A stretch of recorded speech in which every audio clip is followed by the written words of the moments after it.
Hello everyone, welcome back to my channel and welcome back to my another blog. তো আজকে আমি তোমাদের সাথে আমার একটা রান্নার রেসিপি শেয়ার করব।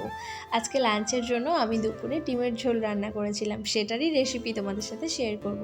এটা কিন্তু আমি সোশ্যাল মিডিয়া থেকে দেখে বা কারোর থেকে জিজ্ঞাসা করেও বানাইনি, আমার নিজের মন যেমন যেমন করে করতে চেয়েছে সেভাবেই করেছি। তো প্রথমেই আমি পেঁয়াজ, টমেটো, কাঁচা লঙ্কা, ধনেপাতা এগুলো কেটে রেখেছিলাম। দেন আমি আলুটা ভাজা করে নিয়েছি আর ওদিকে ডিমটাও সিদ্ধ করে নিয়েছি। তারপর কড়ার মধ্যে একটু তেল দিয়ে পেঁয়াজটা একটুখানি ভাজা ভাজা করেছি, তারপরে একদম টমেটো আর কাঁচা লঙ্কাটা দিয়ে দিয়েছিলাম। বেশ কিছুক্ষণ টমেটো কাঁচা লঙ্কা দিয়ে নাড়াচাড়া করার পর এখন দিয়ে দিচ্ছি হচ্ছে আদা আর রসুনের পেস্ট। তো আদা রসুনের পেস্ট দেওয়ার পর হচ্ছে গুঁড়ো মশলা যা কিছু দেওয়ার সেগুলোই দিয়েছি, এই যেমন জিরের গুঁড়ো দিয়েছি, লবণ দিয়েছি, হলুদের গুঁড়ো দিয়েছি আর দিয়েছি গরম মশলার গুঁড়ো।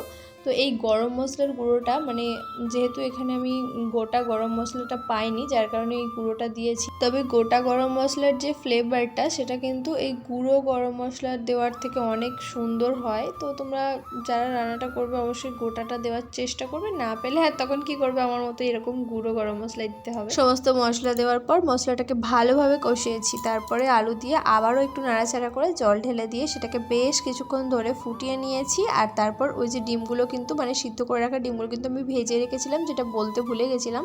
তো সেই ভাজা ডিমগুলো ওর মধ্যে দিয়ে দিয়েছি আর ওপর থেকে একটু ধনেপাতা দিয়ে আবার অল্প সময়ের জন্য ফুটিয়ে নিয়েছি। তো ব্যাস রেডি আমার হাতের বানানো ডিমের ঝোল। ভিডিওটা তোমাদের কেমন লাগলো অবশ্যই কমেন্টে জানিও।